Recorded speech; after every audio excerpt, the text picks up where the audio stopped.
So now we've done your procedure, we're complete, we've got the information we need, whether it's about your heart arteries, your heart valves, the need for surgery or decisions for stents. We now have to get you through the recovery period from this procedure. To do that, we're going to take you back out to the other room where you were before. We're going to get the tube and devices out of your skin, and we have to make sure that these puncture sites in your arteries seal up to make sure that you do the best long term. While we're doing that, we're also going to try and make sure that you get as much information as possible so you understand your heart health, things you can do to make it better, and things that you can do to help yourself not have to come back in the future. Bleeding is the main concern following your Cath Lab procedure.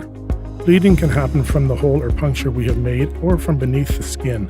This is especially true a few hours after the procedure where the skin may have sealed over, but the vessel beneath the skin could start to leak. You should be familiar with how the puncture site looks and feels before you leave today.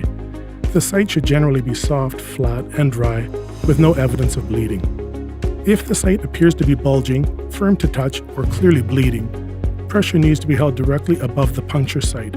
Your nurse will show you and your caregiver how to approach this. We will want to see a return demonstration from the caregiver, just to be certain that the situation is well understood and that it is performed safely.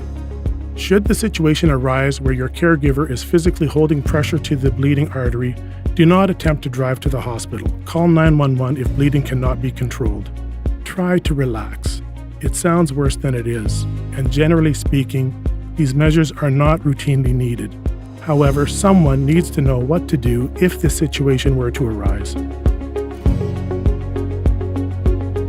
Bruising at the puncture site can be normal, particularly if the needle poke was difficult. If you are concerned about the amount of bruising, you should let your nurse know. If you notice significant bruising following your discharge, you should seek medical attention either through your GP office or walk-in clinic or emergency if neither are available. Swelling, discharge, or drainage from the site, as well as redness, fever, and chills are not normal. If any of these should be present, medical attention should be sought after immediately. Also, any sign of cold, pale, blue, or painful leg or arm could be a sign that circulation is in jeopardy. This is a medical emergency and medical attention should be sought immediately. You can shower 24 hours after your procedure. The clear dressing on your groin or the bandage on your wrist can simply be removed prior to your shower. Let the soapy water run over your puncture site, but do not scrub the area. The pink paint will wash off without much effort. There should be no reason to reapply a dressing to your puncture site. There should be no bleeding, discharge, or drainage from the puncture site. If bleeding or discharge is present, medical attention should be sought after immediately. Submerging the puncture site is not recommended. This means anything that puts the puncture site underwater. Bathtubs, hot tubs, swimming pools, and depending on the season, lake plunges. Submerging the puncture site creates an ideal opportunity to invite an infection into your wound. Wait at least 3 days before pursuing these activities to ensure you have a well-healed puncture site. If you have read your discharge booklet, you will have read that you do not lift anything over 5 pounds. You will also have read that you do not strain yourself or do anything that will result in prolonged bending. Activities such as getting dressed, putting on shoes and socks, or reaching for items below waist level all result in a prolonged bend and can potentially rupture the puncture site. Ask for assistance with these activities for the first 5 days. Basically, just take it easy. After 5 days, you can resume your normal activities as before, but you need these 5 days to allow your body to recover from this procedure.